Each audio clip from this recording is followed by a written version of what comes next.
When the call comes in, leadership is everything. We analyze the data in real time, making the tough decisions under pressure. Welcome to Stat Leadership. Hello, podcast listeners. It's Phil Moy from St. Louis here, and I bring you our Fabulous Leaders Code crew. I'll let them introduce themselves. Hey everyone, it's JR Pickett from University of Utah up in Salt Lake City, although my lawyers say that I have to say that I am speaking on my own behalf and not on behalf of the university. And I am Chetan Kharod, and I'm definitely speaking on my own behalf. Very good. And I, too, am also speaking on my own behalf if we're doing these legal disclaimers here. But we are... Yeah, thanks, JR, for setting the tone here. I know. Well, you know what? If we're going to get canceled, let's get individually canceled. Let's not also lose our income stream by getting fired. That's right. So, listeners, we are not going to be talking about really anything too controversial, despite the legal claimers. But nonetheless... Not with that attitude, we're not. This episode is about mindful leadership, the challenges of delivering success without losing ourselves. So, Chet, could you just bring us in as to what's this all about? Yeah, absolutely. Any motivated leader or person put in charge of something is going to be dialed in on what it is they're trying to accomplish. And that's the upside. The downside is that sometimes in taking care of business, we forget who we are. And then we get sometimes down the slippery slope of the ends justify the means. I'm in charge, so clearly I can do whatever I want, those kinds of things. So our discussion today is all about how do we lead with a clear mind and a purpose? Like, how do we make sure that we ourselves are in the moment, staying guided by our core principles? Is being a certain way more powerful or effective than having something or doing something specific? And then we're going to talk a little bit about the challenges of being a leader in the moment, because you have to have a strategic view from way high up in the organization, and yet you have to be able to walk the ground where your team is walking so that you can be aware and lead effectively. And of course, all this leads to stress, right? And high stakes situations. So we'll talk a little bit about how can we be cultivating a mindset that helps us handle that stuff now and also in the future. Awesome. I got some notes here from what you sent out to us. And so why don't we start off with that, leading with a clear mind and purpose? I think that you mentioned in there the daily mental and physical and spiritual discipline. Let's talk about a bit more about that. How do you start that off with having your clear mind and your purpose? Yeah, so I'll tell you, it started with my first military deployment. And I was a young flight surgeon for 2 years before I was accepted into a residency. And the military used to do that sometimes. You'd have your medical license and they'd say, yep, we need you for the mission, so you can come back and do your specialty training later. So I found myself roughly 6 months out of internship in the middle of the Saudi Arabian desert, living this life of being one of the only American trained physicians within a 100-mile radius. So I felt a lot of pressure there with just an internship of training. But I also found myself drifting away with the monotony of every single day. It was like literally Groundhog Day. You wake up, you do the same thing again. I felt like Bill Murray in that movie. And I after about 2-3 weeks of this, I thought, man, I got to do something. So I started this practice of doing something grounding every day. So I worked out every single day with some rest days, but basically I had something that was a physical discipline every day to focus and center me. Before the day got busy, I always had a mental moment where I would stop and say, all right, what am I doing today and how am I going to do that? And then every single day, for me, it was useful to have a spiritual moment where I said, okay, what do I stand for? And what is my message to the world? So these three things, a mental discipline, a spiritual discipline, a physical discipline, really helped me stay centered in a world where it was either all mission or it was nothing. And then when I came back from that deployment, I found that if I kept something like that going, then I was able to manage the day a little bit better. Yeah, and I do want to make clear to our audience out here, this is easily said. More difficult to enact in real life. we all have our things that spurn us for the day, but man, I feel like right now in my roles as leadership right now, I'm like in the dredges and man, I'm in and out of it. And this is hard, but this is very important because I constantly have to remind myself that the big picture and not to get burned out. And I feel this week I'm pretty worn down to the nub, I feel like, but today I just said, you know what, today I'm just not going to the hospital to do any leadership stuff today. I'm going to do my other stuff and kind of rejuvenate myself today. But leading with a clear mind and purpose is so important because everybody is looking to you to take the lead. And if you've been in this role of leadership for quite some time, they are used to looking for you for points. So you always have to put that forward. And that's not to say you shouldn't be transparent about any vulnerabilities you have, but you do have that role. So for me, leading with the clear mind and purpose, how I start off or how I get there, I think the one that I usually do most consistently is my physical thing. I always try to get one workout in a day. That's easier said than done as well, but one sort of endurance workout a day, be that a swim, bike, run. Mental, I would say, actually spiritual, I would say that this is something that I've been working on more. I wouldn't consider myself a religious person, but I get this spirituality that goes with religion.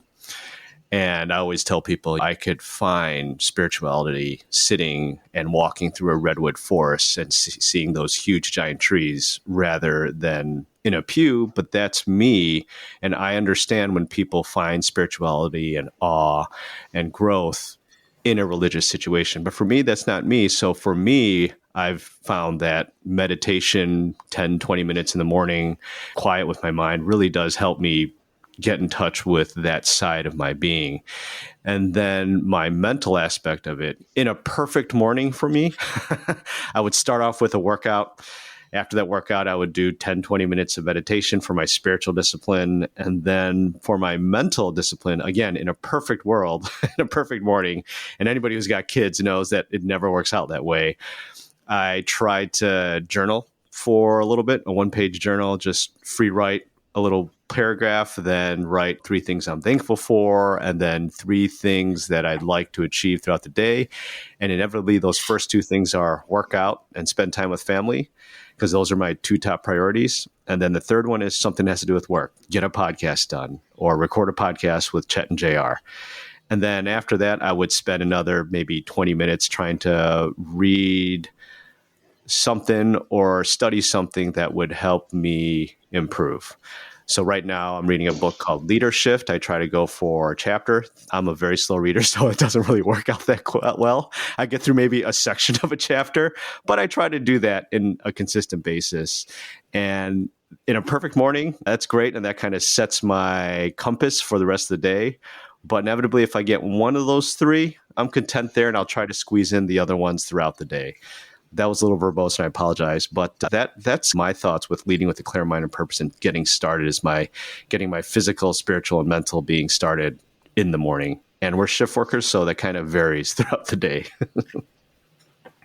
Yeah, I think that having some sort of ritual that one does, that you mentioned getting a workout done. I know that there are people who love to get up early in the morning, go running. I'll be like on my way to an early shift, and it's 4:30 in the morning. There's somebody like happily running, and I'm like, you psychopath, what's wrong with you?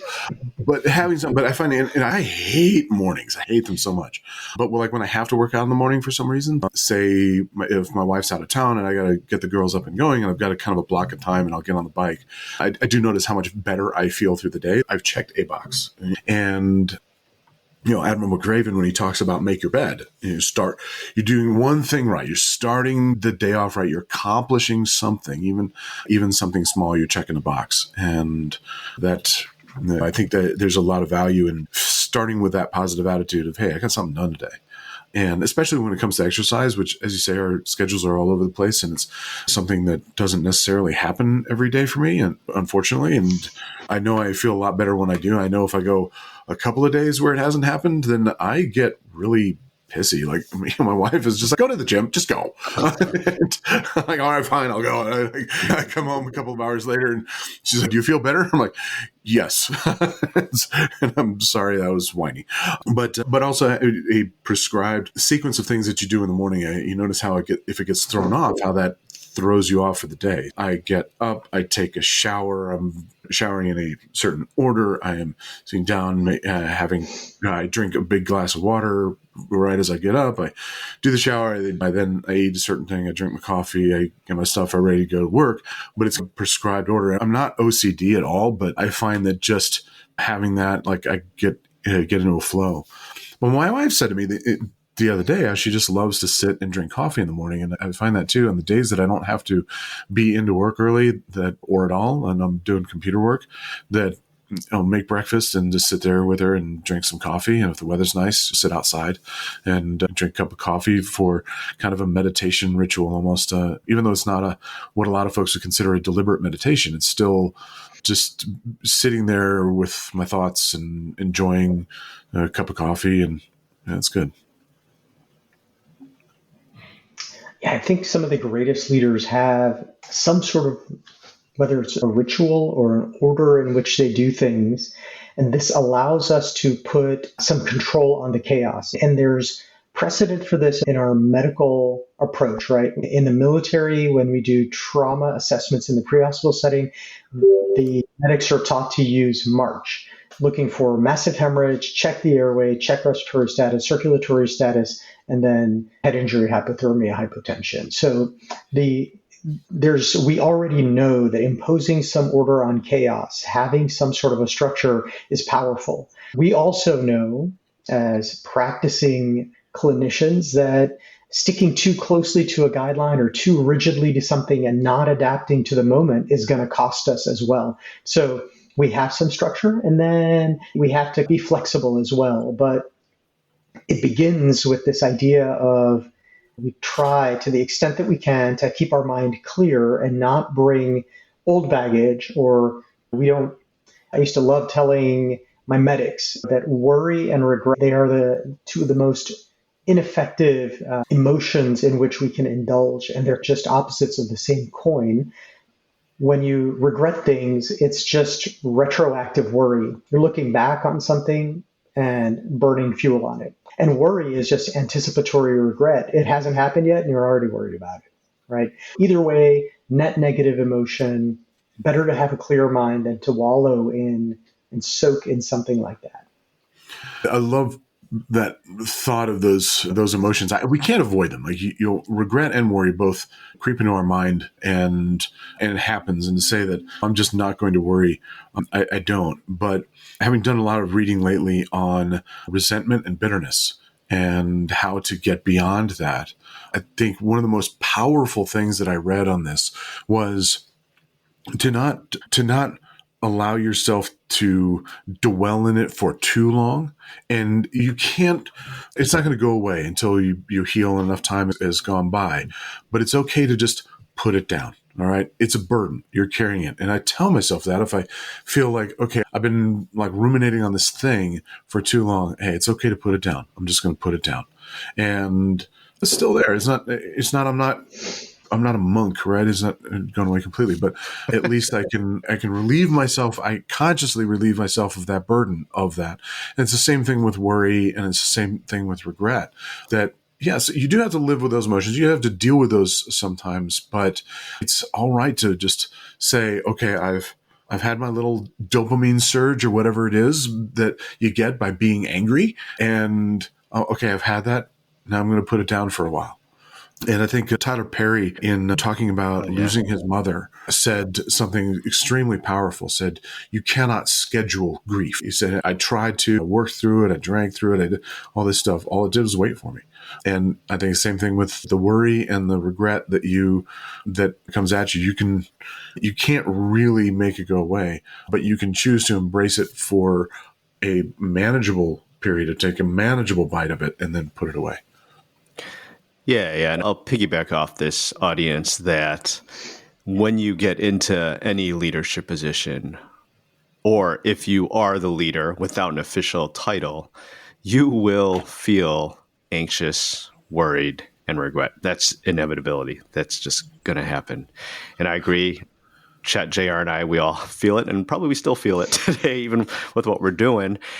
And whatever your spirituality is and everything, one thing that I do that I consciously try to address is when I find myself ruminating, I just mention mentally, explicitly in my brain, I go, worrying. And I just say, I'm worrying. And I just take a deep breath in and out, just a little bit of breathe in the box, not quite, but it's like that, and just let it go and everything. And it makes you feel a little better. It doesn't absolve it completely, and it doesn't go away completely. Those feelings that not in my stomach, that's how my body interprets it. But that makes it a little bit more bearable. But as JR said, you're putting it down a little bit. You're acknowledging it, and then you move on with what you have to do during the day. Because let's be honest, we all could spend all day worrying and regretting about what happens. But I think the mindset I have is worry and regret. Either regret, it's already happened, right? The most important thing after that is what can I learn from that and what can I do to move on? Worrying it's good to think about the future because as emergency physicians, we do that. What's the worst case scenario that's going to happen to this patient? I got to be prepared for that. Yeah, that's part of how we were trained. But at the same time, it hasn't happened and it may not happen. So you just have to be like, all right, I'm preparing myself for the worst case scenario. But as emergency physicians, we know most of those worst case scenarios probably won't happen. But it's good to think about for a little bit and then let it go. But inevitably, those can ruin your day. And I had a nice conversation with my nursing leader at ER. And he said, yeah, I've walked out of this ER many times in defeat. And the best thing you could do is just come back the next day, one day at a time, one step at a time, and just deal with the issues that happen, right? So audience, you will feel these emotions. And I think you have to find what works best for you. And I'm sorry, I'm going to go one a little bit further here. I apologize. Peter Attila, he wrote a book called Outlived, and it's a decent book. He talks about how you have a good health span with your lifespan, a healthy life and a good long life. He talks about cardiovascular, you have to be healthy. This is how you avoid cardiovascular disease, metabolic disease, et cetera, et cetera. But then the last part is more about community. And this is something for the guys out there, because I think we need to work on this, is community, right? When you feel these overwhelming emotions and everything, it's okay to reach out to that one friend, right? To reach out to your JRs, your chat, be like, hey, can I talk to you for a second? There's just something that's bothering me. That in itself, just talking to somebody, be it a good friend, would be helpful. And I guarantee you that friend will make time for you. If one of your friends came to you and said, hey, I need some help, you'd put down what you're doing and talk to them. So they do the same for you. Yeah, absolutely. I had a friend reach out recently, same thing. And she's been a mentor of mine since I was a medical student and she was an intern, and we were both on the OB rotation together. And she and I and her husband and I and my wife and her, we've been really good friends ever since, the past 20 years. And she reached out. She said, man, I'm studying malpractice and this kind of stuff. And am I calling this down from the universe to me by thinking about this stuff? Am I telling the universe to bring this into my life? And I'm like, no, you're not at all. We prepare for the worst, and that's okay. You're not bringing it. The fact is, we are emergency physicians. We know the universe will bring it regardless, whatever that bad thing is. The malpractice lawsuit, the bad outcome that you feel was avoidable, the conflict, the loss of a job, the medical diagnosis that is life-changing in a bad way, all this stuff, like, it's going to come. But we certainly don't ask for it. And the universe is not so cruel as to say, oh, you were thinking about that. Cool. Here it is. Yeah, I think thinking about those things is helpful in preparing us. Like you say, we are emergency physicians. We think worst case scenario. I think one of the most comforting things that I tell myself is I can handle it. And during times of strife, like when a day starts and I know it's going to be a difficult day, I know that there's like some expected meetings or some expected thing that I'm not looking forward to, or I'm worried about what might happen. And I'm like, you know what? I'm adaptable and I will do the best I can, and I can shift fire. And I think this is what I think this is what makes a lot of people very fearful of change, because if you're like doing a new program or something like that, and it's, oh, but what if this doesn't work? Okay, we're going to adjust. Like, we will pay attention, and we'll work on it, and we'll work on these things. So I think just reminding yourself that you have an incredible array of skills, that you are legal, moral, and ethical human being, and that you're going to be observant and try to make the best outcome possible. That to me is okay. I can say, hey, not everything I do today is going to be a success, but at least I know I can look for where it's failed, and I can shift and I can adjust and bring it closer to success. And I think this is all of this that we're talking about. It's so hard to do in the moment. Like when the wave overtakes you, is a tough time to be building the dike or preparing to swim, right? The idea is that if we do a little bit of this every day, we are setting a condition for ourselves. We know who we are, what we believe in, and what we stand for. And then regardless of the event, your tools are handy and the sword is sharp and you're ready, as opposed to if you're constantly in a reacting mode and just taking on the kind of onslaught of each day, then you're unable to create because you're constantly reacting. If you take a few moments every day, just a few, to reframe, what do I believe in? What do I stand for? A small beginning like that. When the inevitable overtakes you, you are now at least grounded. You've most recently touched on, who am I and what do I stand for? And another way to look at this, I had a great teacher who was, what's happening to you is you're trying to grab the flying end of the whips. And he was talking about a whip with many ends. And he goes, when you walk into an emergency department or you walk into your life and you have 50 million things coming at you and you're individually trying to grab each one, he goes, you're going to get hammered. There's no way to do that. You only have two hands. It's moving too fast. He goes, what you'll find is if you can take a moment every day and grab the handle of the whip, you'll have a little more control. You're still going to get nicked once in a while, but grab the handle, man. So that was our little thing. We would say, grab the handle every day. So the idea that you can get to the source of something, meaning self-control, self-awareness, whatever that is, and then you're a little better positioned. Nobody's ever going to be perfectly positioned. It's just not going to happen. We're all going to have those days. Here's another thing that we often think about. At least I found myself in situations where I was like, if I could just have blank, more people, more resources, if I could just have 2 more monitors, if I could have 10 more tourniquets, whatever, somehow the having of something I always felt was holding me back. Or I felt, gosh, if I could just do this or do that other thing. And I was constantly distracted by this until I thought about it. And I was like, gosh, resource constraint is going to be common, but I'm more limited by who and how I'm being than I am by what I'm doing or what I have. And that may take a minute to unpack, but I'm curious what you guys think about that.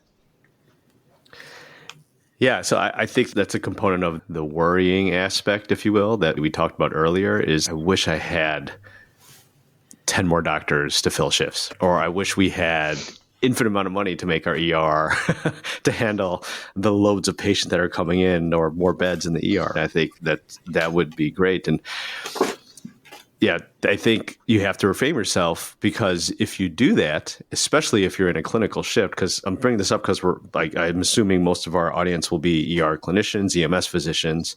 But when you're in the shift and you're just lamenting about what could be if you had X, Y, or Z, the thing that needs to be done is not going to get done. And you are the key to doing that thing. That's so vague. I'm sorry about that, everybody. That's so vague. I get why our minds go there. Fair is a mile wide, but an inch deep, when you just have to delve into it and just be like, okay, I'm worried about that. And you just have to sit in the discomfort. And I'm going to use a triathlon kind of metaphor here, is when I'm doing a triathlon, when I'm doing a workout, endurance workout, I expect that pain to come.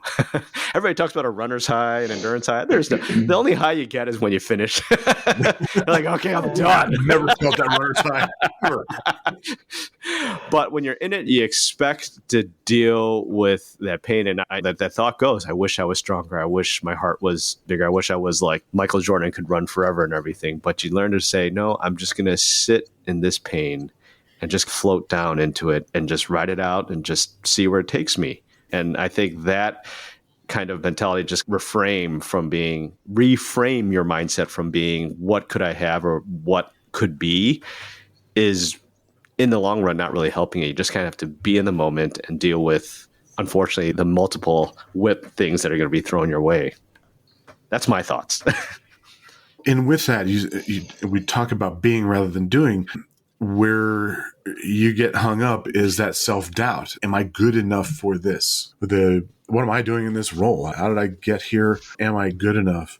I think that's the thing that'll hold you back more than anything when you're trying to be, is that feeling that you're not the one that should be there. And I don't know about if there's a ton of great advice as far as like how to get out of that mindset, of that self-doubt. You better than most do.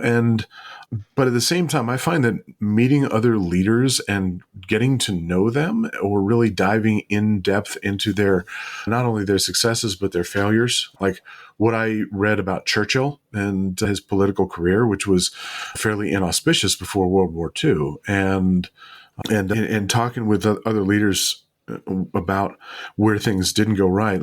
Okay, like it doesn't go right for everybody. And even the people that I deeply admire and respect, then okay, and then I know if they can do this, then I can do this, and I'm good enough for it. But it's tough. Like when you're the leader, as my father said, if you are an employee of a business, you're feeding your family. If you are the owner of a business, then you're feeding all of these other people's families, and you feel the weight of that on you. That, your successes, as we say in emergency medicine, that other people pay the price for our failures. And that's true as leaders of organizations as well. Yeah, and I think this goes back to our mindfulness thing, which is if a lot of our doubt, for example, when you start a new job, a lot of the things that we feel inadequate about are we don't know the operational environment. I don't know the order of things I'm supposed to do. I don't know all the forms, the rules, the procedures. Right? It's almost never am I good enough at the core? It's almost like I don't know enough stuff. I don't want to make a public mistake, those kinds of things. So for me, one of the great lessons has been, if I can come from a place of best effort, of being honest with myself and the people around me, if I can speak the truth and genuinely try to do the right thing in every circumstance, that is far more reassuring. And along the way, you still have to do certain right things. You do have to learn the procedures. You do need to know what the law is, those things.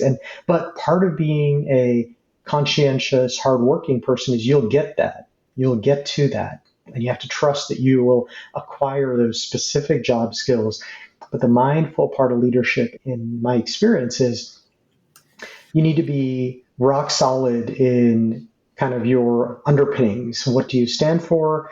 How do you approach things? You're not going to throw your followers under the bus to make yourself look good. You're going to praise them in public. You're going to correct them in private. You're going to be open to feedback. If you can have core principles, then you're more likely to be doing the right things as well. But if you just do a bunch of right things, you may never establish the core. And now you're constantly subject to the circumstance as opposed to stable and responding to the circumstance. Does that make sense?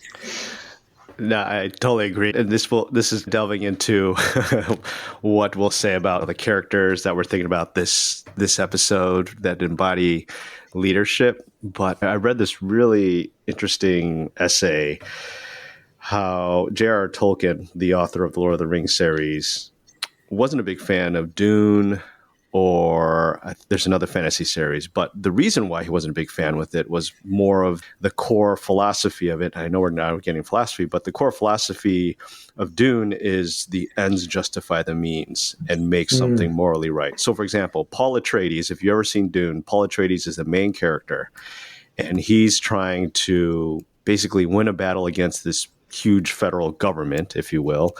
And the way he does that is he institutes a jihad, more or less, of this planet of people and says, this is now a religious thing, and you guys are going to help me defeat this federal government by going to war, and we're going to kill a bunch of people. Populations are going to die. Planets are going to be destroyed. Economy is going to be overturned. But I'm going to win.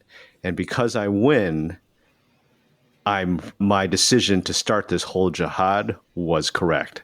And thus, morality is fluid at that point. And J.R.R. Tolkien wasn't the biggest fan of that one because he was more of the fact that in the world we live in, there are rights and there are wrongs, right? So if you look at his character, there are certain things that are right. In the fact that you shouldn't enslave people, or Saruman's a bad guy because he just looks at death, destruction to achieve power, and Aragorn fights because it's wrong to enslave people and to torture people to do that, right? And so basically, if you were to put this further back in a superhero category, is like Batman will never kill anybody because he won't kill anybody because that's the wrong thing to do. There's a right thing to do in the fact that there's a due process, but that's the morality and that's set in stone. And I will never cross that, per se, if you're Batman. And so J.R.R. Tolkien was more of that kind of philosophy, whereas the other philosophy is the ends justify the means. I know we go off on a huge tangent here, but I apologize. I don't think I would go to the people in my organization and say, look, we're going to start a war. People are going to die. Planets are going to be destroyed, but we're going to win. And so that's why it's okay. Yeah. So I see where Tolkien is coming from, but the fact is that no villain ever sees themselves as a bad guy. And you've got Sauron that just wants world domination. Who does that? It's like the Emperor in Star Wars. It's such cartoonish characters. Nobody like that. Good. Lose your hate. I can feel your hate.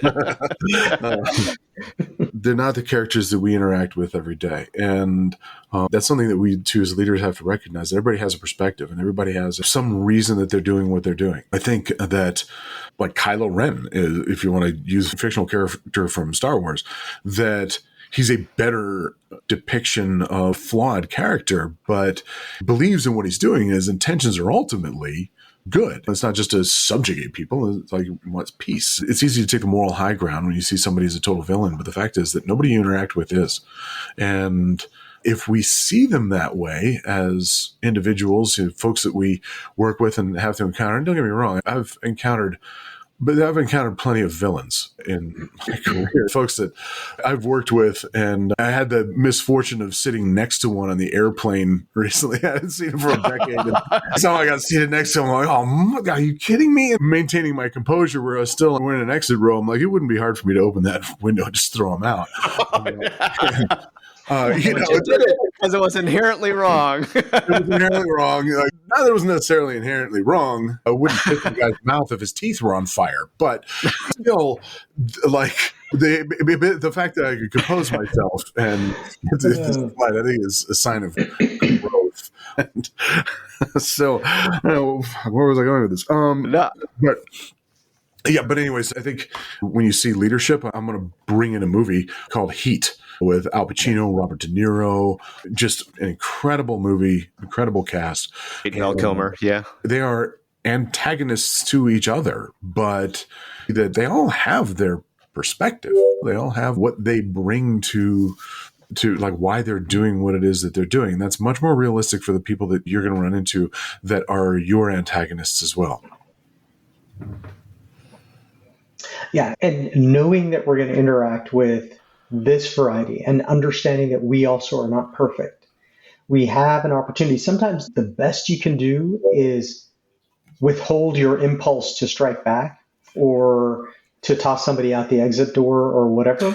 Sometimes that is the best we can do in the moment, but it helps if we are not purely reactive. It helps if we've got a touchstone inside that says, all right, but this is who I am. So one of the things I encourage my medics, the residents I work with, others, including myself, to do is look, is the thing you're doing an act of self-expression? Is that what you meant to broadcast to the universe, that this is who I am? If we frame it that way, and honestly, like I said, when it's all flying around you, that's not the time to have this thought for the first time. So if we get used to thinking, am I projecting what I intended to the universe? Is this my best message to the world? So a lot of times I will start my day with that conversation. Today, I'm going to do my best to deliberately express something rather than react all the time. It does not always work. I'll tell you, people closest to me know it's probably not working half or more of the time, but it's getting better, right? So that's the other thing, that we're never really going to be perfect, but it's up to us to make even one step of progress today, a small change, 1%, whatever, is better than zero, right? So that sort of approach also, that you may never be perfect, but you do want to make some progress. Yeah, and we're just embracing our nerdiness in this episode, which I love it. So just bring out your inner Luke Skywalker. What I mean by that is, remember in Return of the Jedi, he's sitting there staring at all the allies being clobbered by the Empire, and he's looking at the lightsaber that the Emperor's holding in his lap. And the Emperor says, "Strike me down and complete your trade, or start your trading to the dark side." And Luke does not. He holds back as long as he can. He eventually tries to strike down, but then Vader stops him, essentially. But no, I think that's completely right. In the world go ahead, Jay, are you going to say something? At some point, you got to take the shot, right? Think about it. Think about it for a minute and think it through. Don't. If your default is fight all the time, then that's going to be problematic for you. But sometimes you do need to. No, and I agree. And I agree. Not everybody is clearly evil like the Emperor of Star Wars, right? That's not realistic. That we all have nuance and depth to who we are. And in the world we live in today, I think the problem is that we've delved into that very simple, you're evil, you're good, and that gets rid of actual conversation, actual debate, actual agree to disagree. A mento, or a saying that I have in my mind that I read from 7 Habits of Highly Effective People by Stephen Covey is seek first to understand, then be understood. Try to understand the person who's causing you trouble, or the person who is contradicting you, right? And then say, I understand, this is where you're coming from, and then be understood. And an allegory or a story of that is my older brother, comic book artist, he's creating a comic book about the 442nd Battalion in World War II. A battalion in World War II, the most decorated, I think, battalion, I would think, or the unit in the U.S. Army in World War II. And they were a battalion completely made up of Japanese Americans in World War II. And we all know about the Japanese internment camp. And he's trying to law them about the bravery about doing this and their reasons for fighting for America that put them in camps was, we love this country, we are going to defend this country and its ideals. And a small issue my older brother has when he's talking to prospective buyers of his comic book, or even just comic book fans, is some of them are, they did it just because they want to get out of the internment camps. My older brothers, no, they did it because they understood something higher than themselves. They wanted to embody that. And my older brothers, sometimes those people I just couldn't reach them. And it's really frustrating with me. And I'm like, Tony, you kind of have to understand is where they're coming from is they just don't foresee or see something, that defending something greater than themselves or a higher ideal that's not practical to life. And so you shouldn't really get frustrated with them, and just understand that this is just where those certain people are coming from. They just don't understand fighting something for a higher ideal at some point in real life. And so it's an interesting story, that kind of an interesting event that happened in my life. And I was like, no, that's unique, that some people just don't see people saying, despite where I am in life and how I'm being beaten down by my own government, I'm still going to defend it. That's an amazing story. Just quick side note, that unit is widely considered the most decorated in U.S. military history. 21 medals of honor awarded to this unit over the course of their time. Their motto was "Go for broke." Yeah. And they were known for being this selfless and heroic group that was constantly inspired to put it all out there. And sometimes it wasn't even for the greater good. It was literally like they didn't want to fail the guy on the left and on the right. Their team meant so much to them, or they did not want to dishonor their family by failing to do something that needed doing. It's a really inspiring story. The 442nd Regimental Combat Team, absolutely riveting story. I would love to read that when a brother's done with it. That'd be awesome. I'll send it your way. Yeah. Oh, very cool. So we talked about so many good topics. Let's touch on this. There are a couple other things we were going to look at. This idea of handling stress and pressure, particularly in high stakes situations, something that leaders have to do. And then this other idea that we had mentioned at the opening about the ability to zoom down to in the weeds, tactical level thinking, and the ability to zoom all the way back out and keep a strategic perspective and stay above the fray a little bit. Any thoughts on how those two things relate? Or how mindfulness helps us do those things? Yeah, I could bring up a story that kind of develops this. And we're emergency physicians, so we believe we can handle stress and pressure.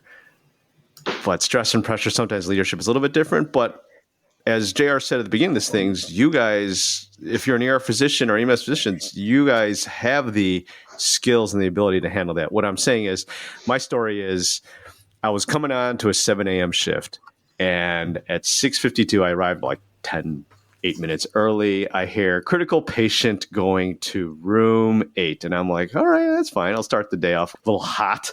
So I wander over to room 2 and room 8. I'm sorry. I handle room 8. And then I hear pediatric equipment to room 8. And this is a community ER that doesn't really see peds, sick kids very much at all. And I'm just like, oh, crud. And as a community ER doctor with 2 children's hospitals and a big tertiary center that has a children's area, they handle most of those kids anyway. So I haven't dealt with a sick kid in a while. So I'm like, oh, crud. Here we go. And as I peek out, as they wheel this patient past to go around into the room, I look at this patient and it's this little girl. And she looks like we've all seen it, those patients who have overdosed on heroin, that wide-eyed, blank stare, open mouth, and pale, diaphoretic. And I'm just like, oh, God. So I go into the room and I'm feeling this emotion of, oh, dear God, everything is high. This patient's life is pretty bad. It's a sick patient. And I go in there and I actually take a little step back and I realize everybody's going to be looking at me. And I zoom in a little bit before they get this patient in the room. And I notice all the nurses are just quiet and staring at me because they don't deal with these sick kids at all. And they have probably gone through PALS, but that must have been like 5, 6, 7 years ago. So I'm just like, okay, here we go. And so at that point, I realized, okay, if I start panicking or if I start losing my mind, yelling, the whole room is going to go to SHIT, right? So I make sure that I know everybody is feeling the same way I do. So I make sure that every command I give or anything, any next steps I give is going to be very simple, but very deliberate. They wheel the patient in. I'm like, get this patient on the bed. Let's get the patient on the bed. They lift her up. They spin her around. And this 10-year-old is wearing a diaper, distended abdomen, but looking pale, blank stare. And I look to the RT. I'm like, get me a bag valve mask. Hook it up to the oxygen. Give me 100% because the number one cause of cardiac arrest in kids, we all know, is respiratory. So I'm like, let's get there. I look to the nurse to the right of me. I'm like, get an IV, largest bore you can get. Just concentrate on that. Let's get an IV. Look to my tech to my left. I'm like, let's get her on the monitor. That's your job. Let's get her on the monitor. And I'm trying to get the bag, hook it up. And there I'm like, pull out the bag till you can inflate it. And so we start bagging the patient. And then I'm looking at the RT and she's shaking. I'm like, just get me an oral airway. Can we get her on the monitor, please? And then I'm like, I'm trying to remember my PALS weight base. I'm like, can someone get me a binder that shows the weight-based dosage for a 10-year-old? I get a history. The patient had diarrhea for 3 days, was fine yesterday. And then that morning just looked like crud. And then I'm with the patient more and I'm trying like, okay, go back to my basics here. Airway, I already got going on. Breathing, I'm breathing for, I'm squeezing this bag. Circulation, put my fingers in the pulse. I don't really feel anything. I look to the nurse, who's a rookie nurse next to me. I'm like, could you feel a pulse? And she couldn't feel anything. I'm like, just start compressions. And she's not going hard. She's fluttering. The rate's fine, but it's not really there. And then and I said, you have to push harder. And so she eventually does. But fortunately, the patient starts pushing the hand away. I'm like, okay, that's good. All right, I can take a little break in that one. And they do that. And I said, put an IO. And I had to guide them through how to put an IO. And eventually, they start resuscitating with fluids. They get a Braswell tape out, and I was like, oh, yeah, we need one of those. I forgot about that. I didn't say that at the time, but we were going to intubate an RSI this patient who was in critical condition, and all of a sudden she starts saying, Mommy, what's going on? And crying. I'm like, all right, I'm going to make the hard decision not to intubate, continue to resuscitate. Let's swing her over to CT scan as quick as we can. And we do that, and she's got this wonderful CT scan where it's just distended bowels filled with stool and whatnot, right? So I eventually continue resuscitating her, disimpact her, get her to the Children's Hospital, transfer her. But I think the key points of what we do in emergency medicine is to apply that to your leadership when it gets tough, right? When it gets tough, you have to be the one to take that step back and be like, okay, simple task, let's zoom in. This patient's critical. My nurses are scared, SHITLESS, right? And then zoom back out, be like, all right, where do we need to go with this? We got to resuscitate this woman and this little girl. We got to do what we can. So that continues zoom in, zoom out. You guys do it all the time, audience. And it's just to get that kind of calm. You are going to feel stressed. You are going to feel that adrenaline pumping, but it's your job to do that zoom in, zoom out. Sorry, I'm a little verbose today, so I will let other people talk. You're a little verbose, but reticent to use a swear word. Yeah, that's true. This is our own fucking podcast, man. I'm just trying to see where we're going to go. Just click the little explicit button on there. And it's like, sorry, the filters the little kids aren't listening to it on iTunes. I think that zoom and zoom out, in my opinion on this, is how do you eat an elephant one bite at a time? And so a friend of mine who was Air Force rescue doc that did some GMO time and had done quite a few rescues in combat conditions and snatched people out of bad situations and so forth. And when he was talking about some of these incidents that he had responded to, he said, when you're overwhelmed, when you're scared, when you feel inadequate, when you're confronted with this whole thing, is when you see 1,000 things come in your mind that have to get done. And he said, just get started. Just get it started, whatever that is, because you're going to start making progress and things are going to start falling into place. So you feel exactly as you're saying with that resuscitation case where so you come in, team's looking to you for leadership. And here's the thing, as the leader, if you do not step up at that moment, it will go to shit. If you do not display some command presence. And many people mistakenly think that command presence means yelling at people and barking orders and that sort of thing. And my feeling is the opposite of that quietly assigning tasks, getting people's hands busy is how you get through that crisis situation. All right, but there's a lot of stuff that needs to get done.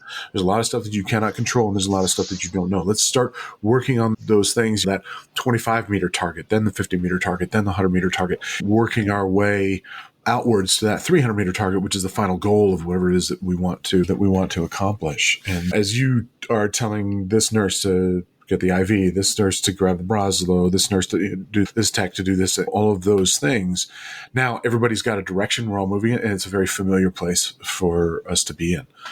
That was my experience, and I've given a talk on a mass casualty that I was on, and it was a helicopter crash and at night. And I was one of the first folks on scene, and I got there and here's this helicopter on the side, the tail rotor's gone, the main rotor's gone. There's bodies laying all around it. And I'm like, fuck, what have I got myself into? And those words that Mark had said, which was Mark Shepard is the guy I was talking about, just get started. And so I'm like, okay, I started from the outside and just started doing triage and started looking for those immediate life threats to deal with. And so then it became more manageable as we went through that incident. So that's my goal for being under stress. And being in a high stakes or critical situation is start with those little things, but little things that matter, right? Not the bullshit, but get and use a mnemonic like March helps a lot to when you're talking about a medical case. But what's the most important thing? Was the plane still flying? And as they say to aviators, of course, Chet, you're the Air Force guy, aviate, navigate, communicate. All right, number one is keep the plane in the air. Number two is figure out where you are and where you're going. Number three is to communicate that situation and hopefully get resources as you need them. Yeah, those are great perspectives and so true, right? The leader who cannot be boots on the ground with their people is going to become ineffective or really not even needed very quickly. And the leader who cannot zoom out and be above the fray is also going to be missing the mark on the big thing they can do for their team. It's like running a code. You may be the one that has to do the difficult procedure, but you better not be the one doing all of the CPR because you've got a team of people that can push on the chest for you. You may need to step away from the bed, disengage your hands from the patient, and see the big picture. Where are we? What are we doing? That kind of thing. And a lot of this is, again, we've said it before in today's podcast, you're not going to be able to just figure it out on the fly, which is where mindfulness comes back in. If we've thought about this before, how am I going to approach this if it happens? What are my core beliefs? Am I as sharp as I could be? Those are realities. And then, of course, nobody is perfect. So many times, if I had a successful leadership moment, it was really because I understood what my team was capable of, and I got out of their way just enough that they could do their thing while staying involved enough that I could resource them or help them with whatever it was that only I could do for them. I don't think one size fits all at all, but a lot of these lessons sure do apply to many situations for sure. Yeah, say I had a thing that popped into my mind, and then it popped out. I need more coffee. Good. Caffeine flavor. So I remember what it was. Yeah, in those situations, if you cannot master yourself, then you cannot expect anybody else to follow you. You have to have that control of your outwardly projected personality. And then if you look stressed, if you look like you're not handling it, or you're favoring action over thought, then folks are going to have a hard time following you. At the same time, if you are not really present in the moment, and by that I mean you may be physically there, but you're not providing guidance and kind of aligning the team to where it needs to be going, then other people will step up into that gap. Maybe good, maybe bad. And problematically, you may have multiple people stepping into that gap or trying to step into that gap, and then they start inhibiting each other in terms of getting a good forward direction. I saw this when recently I was at the judo national tournament, juniors national tournament, and I was just a scorekeeper for it. And we had a kid that got choked out on the mat. And usually you don't see anybody get choked unconscious. It was just the way it was positioned. The ref couldn't see that the kid had gone unconscious during this thing. And so kid's face down, unconscious, drooling on the mat. And yeah, I'm not there in a medical capacity. I'm there in a scoring capacity. So the medical team, like one member, and then another member goes on, and then the coaches are screaming, and parents, and then the bystanders are screaming and everything, and not a lot is happening because the medical team is on the mat. They're evaluating him, and he's waking up, and they're doing assessment and so forth. But like people are starting to jump the barricades. It's starting to become a bad situation. I was like, all right, I went out and I went in the middle of it, and I had introduced myself earlier to the teams, to the medical team, so they knew that I was there and who I was. But I say, hey, let me take a quick look here. And then as I'm trying to talk to this kid who's freaking out, he was in the middle of a match, and he wakes up with a bunch of people around him and a whole bunch of people screaming. And I'm like, hey, can you wiggle your toes, wiggle your fingers, good, grab my hands here, how's your breathing, doing this kind of stuff. But at the same time, like everybody around him is like firing questions at him. And finally I just said, everybody shut up. And they all I'm like, all right, got a quick couple of things. I'm like, all right, good. We're going to get you up off the mat here. And I go, I don't know if he should stand up. Yeah, he should actually. Because then that's what the player that's hurt, when they stand up and they walk off the field, like everybody collapses. And it's fine. That's exactly what I wanted to happen. I wanted to de-escalate the crowd with it by showing like, yeah, the kid's okay. And so did that. And then later on, I was like, hey, usually I don't yell at people to shut up, but that was just a moment. They're like, somebody had to take charge of that. And so I'm just glad that you did. But trying to make it, that's not the default place, but things were going sideways. So yeah, you have to step up into it, but at the same time, like barking stuff at people, especially things that they already know or are already doing, or the let's go people, like it's never helpful. They know somebody's sick if they're doing stuff like in your resuscitation case. So that's just nothing but noise clutter. I can imagine you using your JR dad voice with everybody shut up. It was just enough. You gotta do it to where it's like the tone of voice is unmistakable, but you don't scream it. You can't overdo it.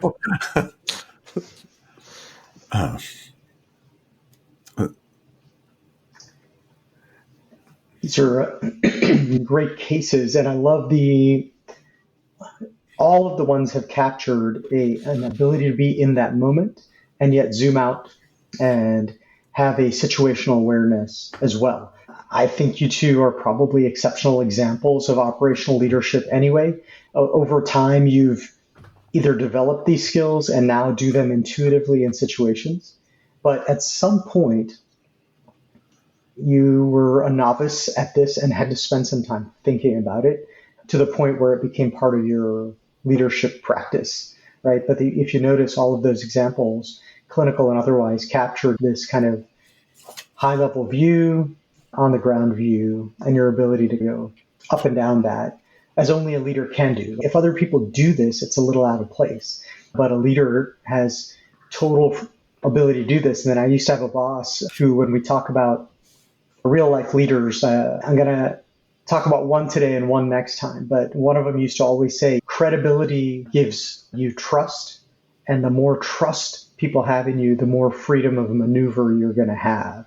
The more of your wanderings people will tolerate if it's all based on credibility. So you still have to hit the targets. And whether above you or people following you, people will give you way more room to maneuver and be patient with what you're doing if they trust you.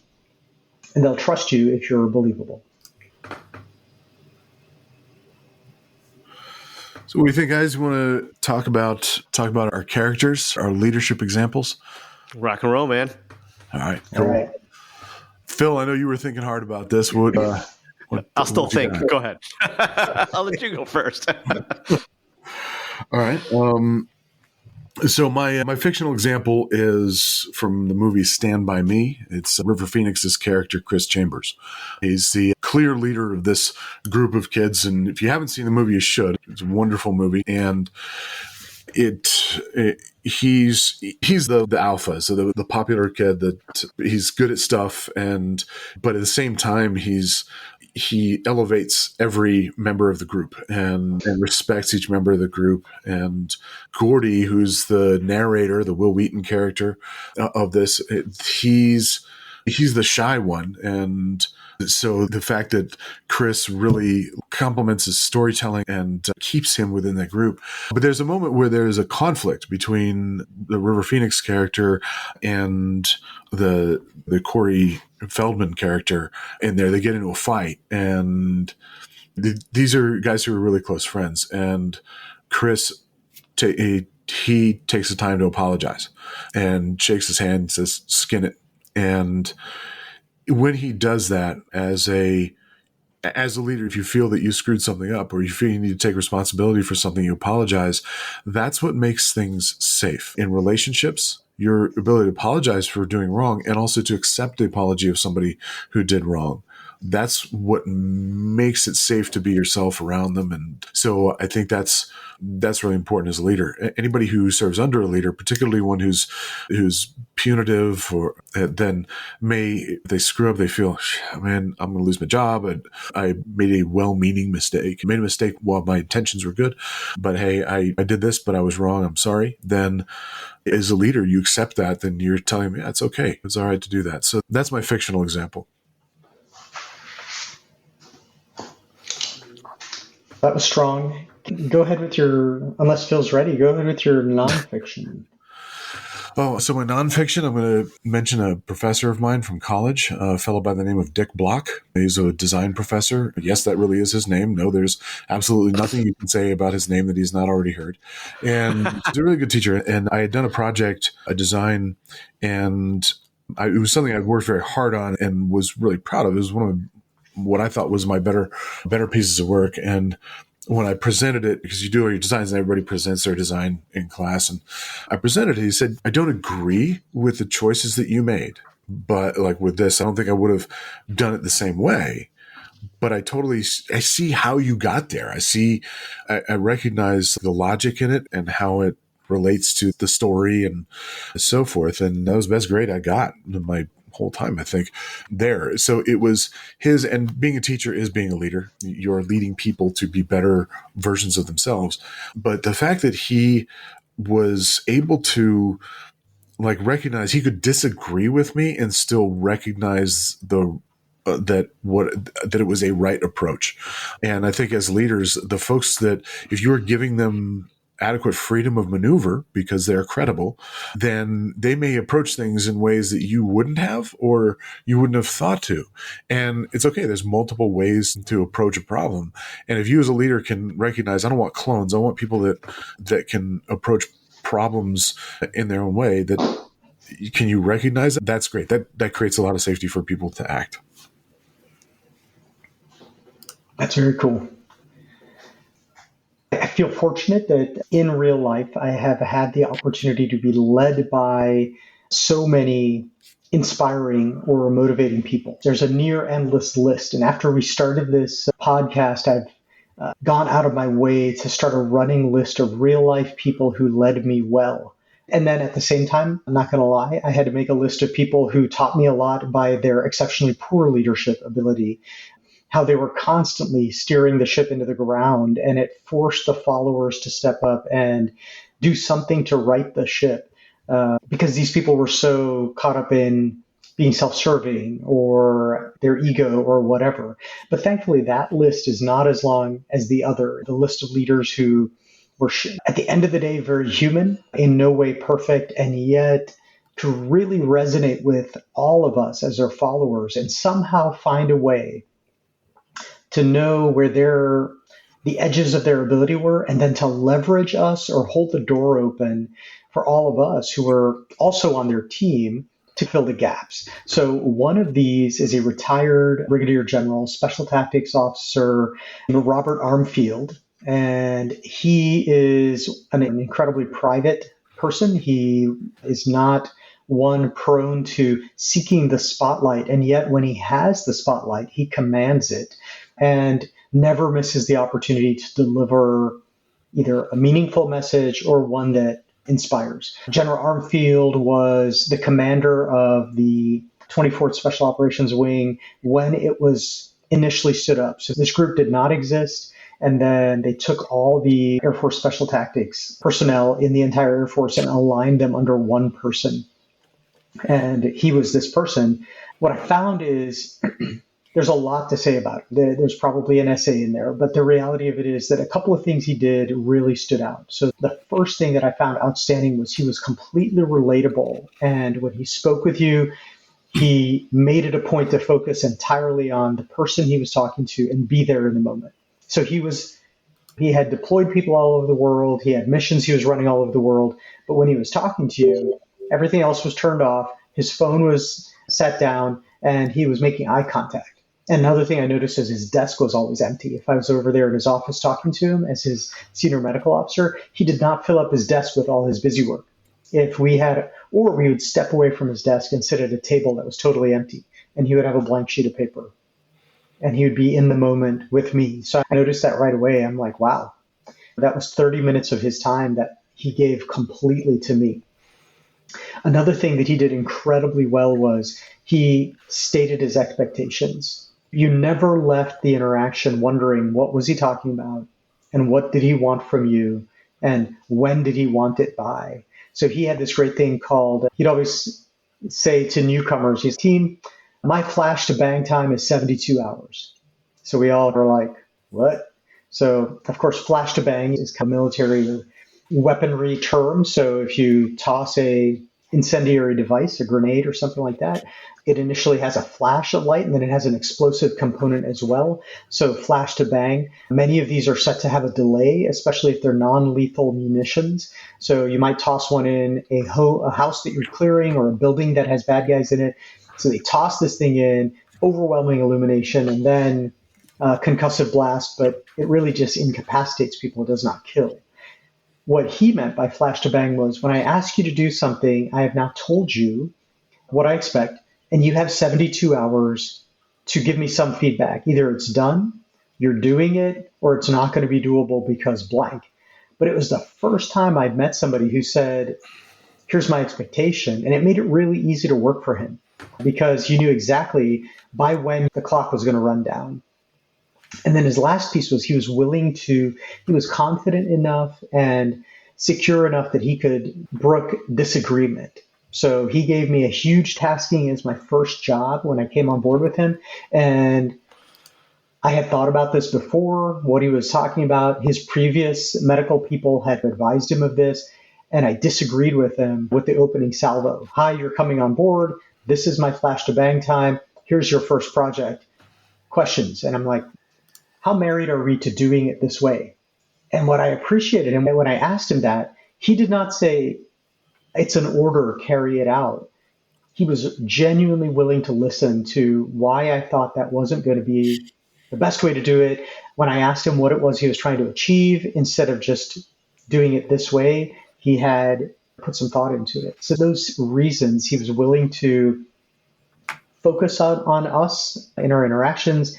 He gave us clear expectations, and then he was willing to harbor disagreement or questioning of his thoughts in a peaceful way. All three were remarkable things in a combat commander, I thought. Robert Armfield, really an outstanding real-life leader that I worked with. Got it. Mine will be, I guess they're stuck in the legal realm, but they're pertinent to this episode, leading with a clear mind and purpose. The first one I'll mention, I'm pivoting. JR, I know I told you somebody else before we started recording, but I'm pivoting in the same vein. So Atticus Finch from To Kill a Mockingbird. Oh, yes. Such a great character. Leading with a clear mind and purpose is as we know, actions speak louder than words, and the actions of Atticus Finch to defend a black man at a time in America where segregation was very powerful, and the price, and to win a legal case for an African-American man was next to nil. But he took the case for what he believed in, which is equality and doing what's right, as opposed to doing what's easy. And what would have been easy was for him not to take this really tough legal case, but he took it. And it's such a well-written book. And if you haven't read To Kill a Mockingbird, I highly recommend it. But Atticus Finch, there's this one quote in the book that really stands by me when I'm facing a hard time and trying to figure out whether doing the right thing is worth the effort. And it's always is worth the effort. But he takes his daughter to one of her neighbor's house who was dying of cancer. And she's, why did you bring me there? And this quote just sticks in my head. He goes, I wanted you to see what real courage is. Instead of getting the idea that courage is a man with a gun in his hand, it's when you know you're licked before you begin. And you begin anyways to see it through no matter what. And this neighbor, she had cancer, but she lived her life to the fullest. And obviously this quote was more metaphorical of the whole thing that Atticus Finch was doing, where he knew he was going to lose this case, but he went through it just to show the community he was in that what they're doing is wrong, and here's the evidence as to why it's wrong. But it's a fantastic book, and he's a fantastic character for that reason of leadership, in that he led with a clear mind and purpose, and his actions spoke louder than his words. Now, that's a fictional lawyer, and let's go to a real lawyer that is also, I think, embodies leadership, these principles very well. The famous Ruth Bader Ginsburg, which I listened to a Radio Lab More Perfect. It's an offshoot of the Radiolab podcast where they look at the Supreme Court about women's rights. And it all started with a case where it was, I think in Oklahoma, Nebraska, women 18 years or older could purchase alcohol, but men, it had to be 21 years or older. And so it was a reverse gender equality case, but she harbored and taught the lawyer who went to the Supreme Court. And she had another case after that, but basically manipulated so the Supreme Court would see that gender equality is important, but there's this, she's like 5'1", 5'2", and she's got a voice like the old Betty White, which is meek and doesn't seem very powerful.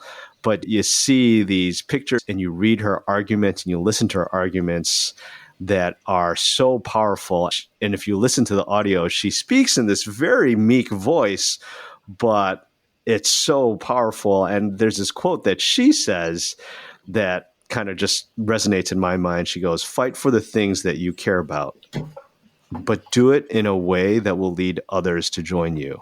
What she cared about was gender equality and having women in the same leverage, as the same standing as men are and everything. But she did it in a way that wasn't bombastic, that wasn't, oh my God, this was in what we see today in our world. It isn't nothing that's compelling. It's purely logical, but she did it in a way that led others, and the way she went about it with her logic and the way she understood what was going on in the world was fantastic. RBG is my real person this episode.